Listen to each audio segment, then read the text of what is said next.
01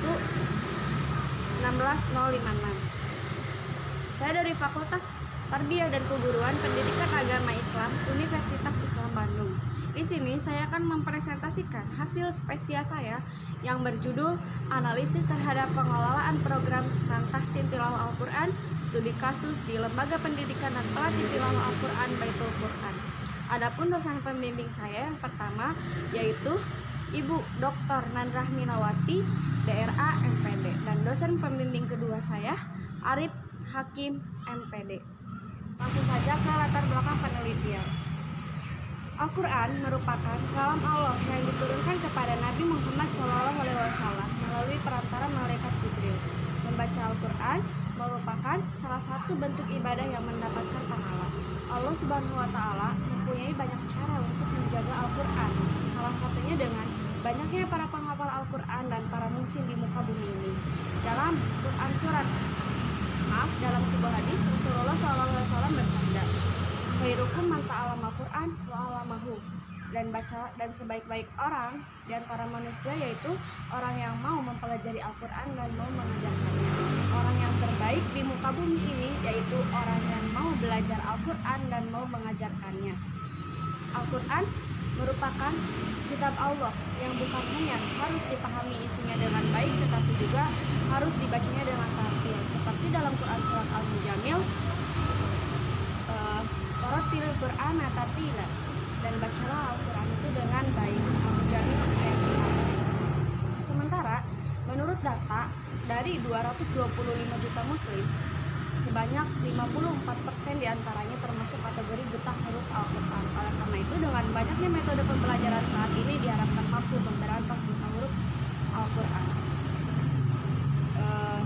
Selanjutnya, rumusan masalah di sini yaitu bagaimana perencanaan pembelajaran program Tahsin. Yang kedua, bagaimana pelaksanaan pembelajaran program Tahsin. Yang ketiga, bagaimana evaluasi proses dan hasil pembelajaran program Tahsin.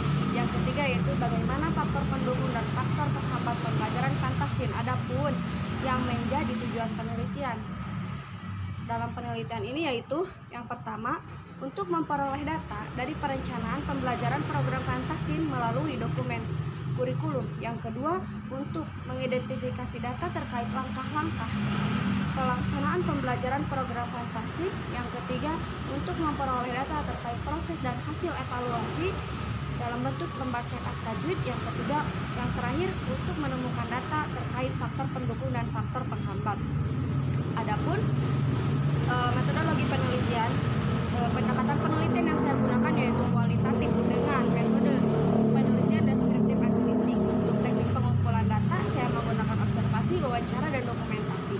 Untuk teknik analisis data, saya menggunakan reduksi data, display data, dan verifikasi. Selanjutnya yaitu hasil penelitian. Yang pertama itu adalah pelaksanaan. Pelaksanaan berupa dokumen yang dirancang seperti penyusunan silabus, penyusunan RPP.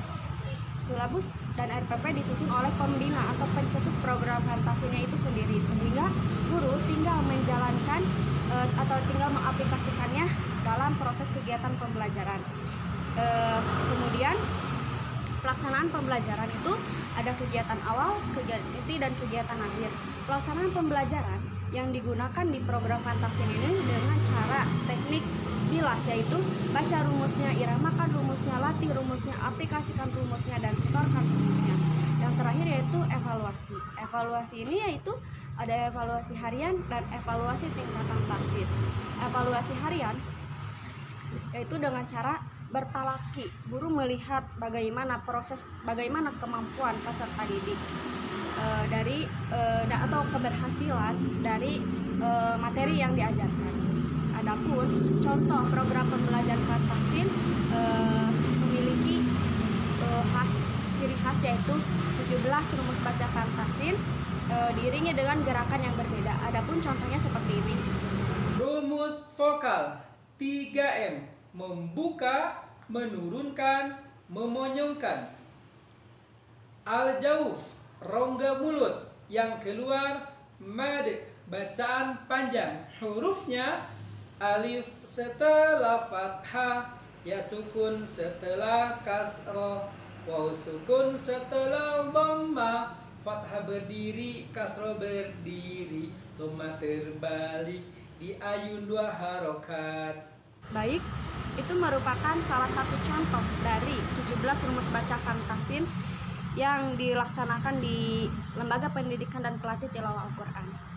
Demikian presentasi yang dapat saya sampaikan. Terima kasih atas perhatiannya. Assalamualaikum warahmatullahi wabarakatuh.